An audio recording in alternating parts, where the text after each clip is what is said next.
Tarzan और नीला गीदड़। चालाक लोमड़ी जंगल से निकलकर दरिया पर पानी पीने गई तो वहाँ एक गीदड़ बैठा दिखाई दिया।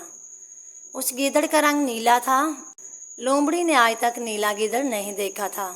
उसने गीदड़ के पास आकर पूछा, गीदड़ भाई तुम कौन हो, कहाँ से आए हो? गीदड़ ने जवाब दिया, मैं नीले पर्वत के जंगल से आया हूँ। नीला पर्वत? लोमड़ी ने हैरत से कहा, क्या किसी मुल्क का नाम है? हाँ, गीदड़ ने कहा, नीला पर्वत नीले पहाड़ों को कहते हैं। पहाड़ की तरह उस इलाके के जानवर भी नीले हैं, लेकिन बारिश ना होने के सबब वहाँ का सरसब्ज जंगल खुश्क हो गया है। अब वहाँ खाने को कुछ नहीं मिलता, इसलिए मुझे यहाँ आना पड़ा। तुम्हारा जंगल कैसा है? चालाक लोमड़ी ने बड़े फख्र से कहा, खुदा का शुक्र है, हमारा जंगल नहायत सरसब्ज व शादाब है। अल्लाह की तमाम नेमतें हमें दस्तयाब हैं। खाने पीने की चीज़ों की कोई कमी नहीं। ठीक है, मैं तुम्हारे जंगल में रहूँगा। नीले गीदड़ ने कहा, मुझे अपने साथ ले चलो, तुम्हारी मेहरबानी होगी। मेहरबानी कैसी? वहाँ जिसका दिल चाहे आकर रहे। सारी ज़मीन अल्लाह की है, सबको यहाँ रहने का हक है। नीला गीदड़ खुश होकर लोमड़ी के साथ चल पड़ा।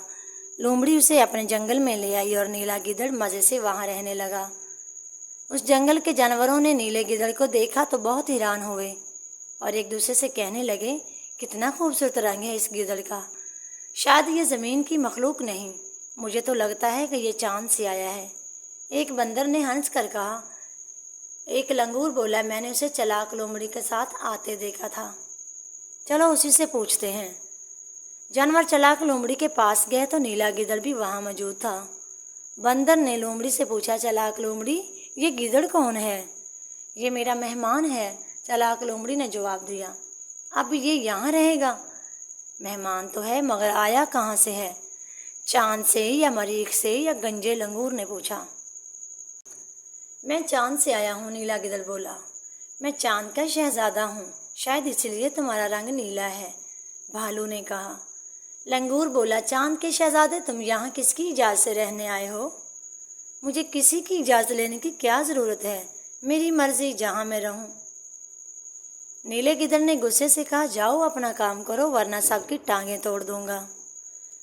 ये सुनकर जानवर डर गए। इतने में टार्ज़न और मंकू उधर आ निकले। जानवरों ने इन्हें नीले गीदड़ के बारे में बताया। टार्ज़न ने गीदड़ से कहा, चांद पर तो जानदार नहीं होते, तुम किस चांद से आए हो? जहाँ से मैं आया हूँ। तुम पूछने वाले कौन हो? जाओ अपना रास्ता पकड़ो, नीले गीदड़ ने गुस्से से कहा। लोमड़ी ने घबरा कर नीले गीदड़ से कहा, अदब से बात करो, टार्ज़न हमारा सरदार है और उसकी इज्जत करना हम सबका फ़र्ज़ है। मनकू ने गुस्से से नीले गीदड़ को घूरा और टार्ज़न ने बोला, सरदार कहो तो दो चार घूंसे मार कर इसका दिमाग दुरुस्त कर दूं? नहीं, आओ चलें, बेचारा अभी नया नया है ना। टार्ज़न अपने साथियों के साथ वहाँ से रवाना होते हुए लोमड़ी से कहा, चालाक लोमड़ी, इसे ये समझा देना कि दरिया में रहकर मगरमच्छ से बेर रखना बहुत नुकसानदा होता है। उसकी बात सुनकर लोमड़ी मुस्कुराई, फिर नीले गीदड़ को समझाने लगी, अपने से ताकतवर के साथ दुश्मनी नहीं रखनी चाहिए। अरे तुम तो गीदड़ हो, यहाँ के तो शेर भी टार्ज़न को अपना सरदार मानते हैं और उसकी फरमाबरदारी करते हैं। लोमड़ी की बातें नीले गीदड़ की समझ में आ गई और उसने वादा किया कि आइंदा वो इन असूलों पर अमल करेगा। तो इसलिए प्यारे बच्चों, आपके घर में जो बड़ा हो उसकी फरमाबरदारी करें, जो आपको वो बातें समझाए उन पे अमल करें और उनका कहा मानें।